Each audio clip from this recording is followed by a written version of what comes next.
This is a 1939 AJS 250 which comes to my workshops from time to time for maintenance and tuning and general servicing, and it's been idle for a couple of years and recently brought back here for a bit of recommissioning, so I'm just about to take a run on it. It's quite an interesting machine in that I fitted a 250 aerial cylinder head to it a few years ago to help the performance a bit, and it can be converted straight back to AJS, genuine AJS cylinder head in less than a day's work. Nothing permanent's been changed, but it looks the part and it runs well like this. So let's go and give it a spin anyway. The usual short test route and check that everything's okay.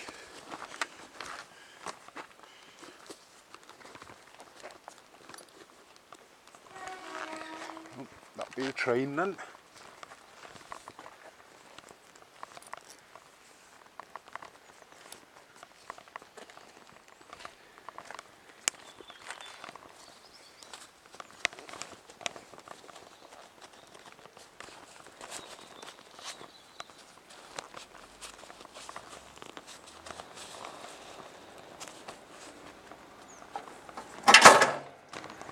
Hopefully we'll have lift off.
is.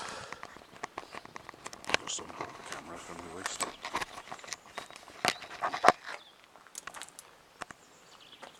It went well. I didn't have to thrash it flat out, but it seemed quite happy at about 50, 55, and there would have probably been a bit left. Generally, the absolute top speed of this bike is somewhere around 70 miles an hour or a little bit over, but it seems very happy sort of cruising around at 45 to 55, and it's an old bike as well. It's unusual in that, like I said earlier, I've got the Ariel 250 cylinder head grafted onto it. No permanent changes were made to do that, and it can easily be put back to full AJS, but this head just gives it a little edge. The valve layout and a combustion chamber and a porting are just ever so slightly a bit more favourable for performance. And I've also got camshafts in it that have been ground to a Royal Enfield fast touring profile, based on the Royal Enfield S-cams, and that also helps, having them in there. And the head and the cams are connected to each other via some Royal Enfield 250 Crusader push rods. So it's a funny little mix. We've got close ratio internals in the gearbox, and we've also got the clutch, I believe is from an Ariel 500, so the owner told me, just to sort of help it handle all of those 13 or so horses that it's got. We actually had this on the dyno a few years ago, and it actually recorded 13 brake horsepower at the back wheel, so it's not going to set the world on fire, but it's a lovely old bike, and I think I can let the owner know that it's all up and running nicely again now after its couple of years layup, and ready for whatever he wants to do with it next.